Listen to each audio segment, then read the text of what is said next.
Good day, this is smartwatchspecifications.com, the premier site for smartwatch specs, news, and reviews. We have here the AOLON Watch Tetra S5, and on this video we are going to compare it with the H11 Smartwatch. Both wearable do have an outdoor style, rugged style design, and with an affordable price. Both wearable also do have a built-in flashlight. On this video, we are going to compare the design, the specs, as well as the UI. So if you are interested to see the difference between the two smartwatches, watch this video. And again, if you find this video useful, like, share, and subscribe. Okay, so let's start and compare the two smartwatches. So this is our AOLON Watch Tetra S5. As you can see here, we do have a very good style of packaging. We have a premium feel when it comes to packaging. Very durable. Aside from the cover here, we do have a box inside housing the smartwatches Tetra S5. The other one, we have the H11 Smartwatch. We have a wireless charging here, and we have some details about the wearable on the side. So very simple, the usual packaging for affordable smartwatches. Okay, so we have here the H11.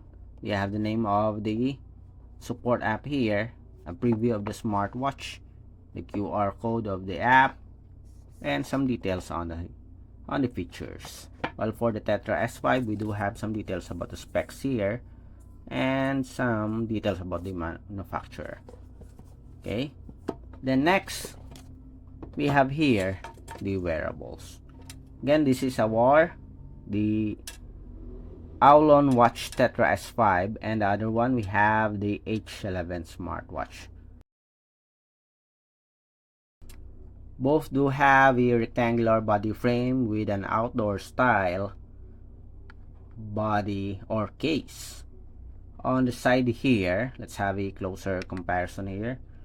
We do have a rotary crown button. You can use this to change or to navigate on the menus and change the watch face. Both do have an LED flashlight on the side. We have here on the Watch Tetra S5, as you can see, we have a physical button, another button. Okay, this one can be changed, its functions, from flashlight to health or sports functions. Then at the back, we have the sensor, and as you can see here, obviously our H11 do have a wireless charging support.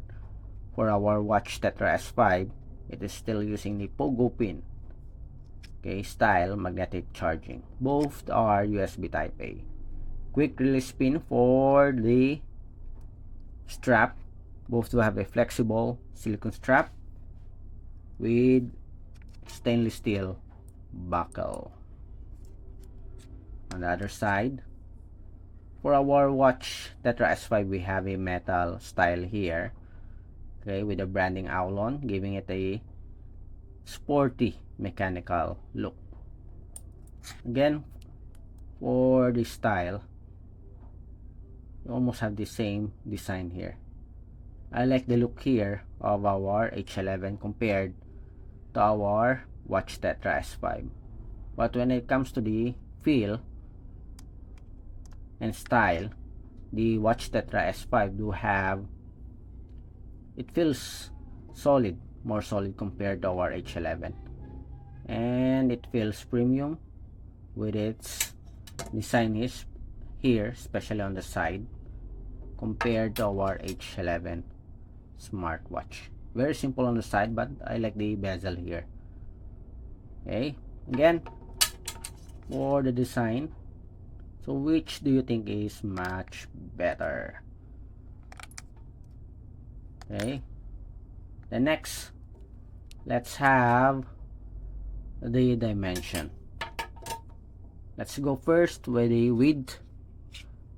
This is the Tetra S5.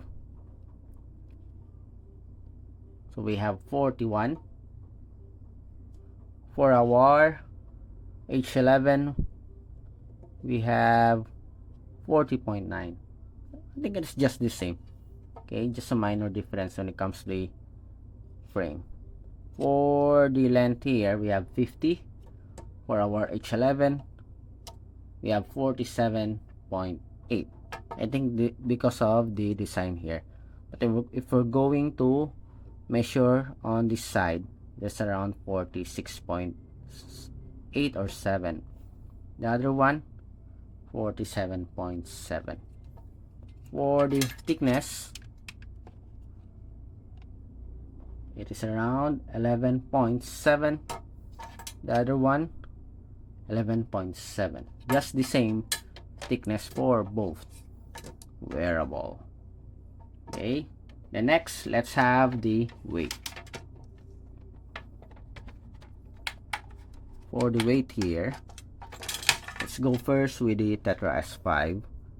00 here for the measurement. For the grams, it is 49.68, almost 50 grams. While for H11 Smartwatch, we have 47.96 again, 49, 47.99, 48, and 49 or 50. Okay, so heavier compared to our H11. As I have said earlier, it feels more solid compared to the H11 Smartwatch. Okay, next, let's have, after the dimension and weight, let's have the specifications. Okay, I'm going to put the specs here on both sides. For the Tetra S5, we have 1.93 inch IPS. H11 is 2.01 inch IPS or TFT LCD, so much bigger. 240 by 296 pixel resolution for the S5, 240 by 296, just the same. Bluetooth 5.4, Bluetooth 5.3. For our battery, bigger battery capacity for our Tetra S5 with 420 mAh, while for our H11 it is around 280 mAh battery, or maybe I think it is 380. Okay, I'm going to check it again. Then for the waterproof rating, both do have an IP68 waterproof protection. And for the support app, our Tetra S5 is using the Glory Fit app. I think this is the disadvantage of the Tetra S5, while the H11, we do have the Lexus Fit application. Both apps are available on Android and iOS. Okay, next, let's have the UI. On top here, we have notifications, settings and options here. On the bottom part, we have notifications. We have here the dashboard for common apps. On the left side, the same, just different style of UI. Here we have the split screen. On the right side, we have a dashboard or the widgets components. Both have the option to add, I think. Okay, let's see. No. Okay, already forgot the UI here of our Tetra S5. You cannot edit here. We'll check on the support app, but as you can see, it is fixed here. While for our H11, you have an option to edit. To access the main menu, press the power button here. How about here? The same setup. Okay, here this is a button for the flashlight. For our H11, I think you really have to access the main menu here. Let's see. Okay, you can just double press this one. Okay, aside from accessing the main menu, double press the power button to activate the flashlight. Okay, so that's it for our comparison review of the H11 Smartwatch. comparing the design, specs, and UI with a watch Tetra S5. If you have any questions regarding the video review or video comparison, drop a comment below. And support our channel, like, share, and subscribe. Watch for the second video review of menus and features.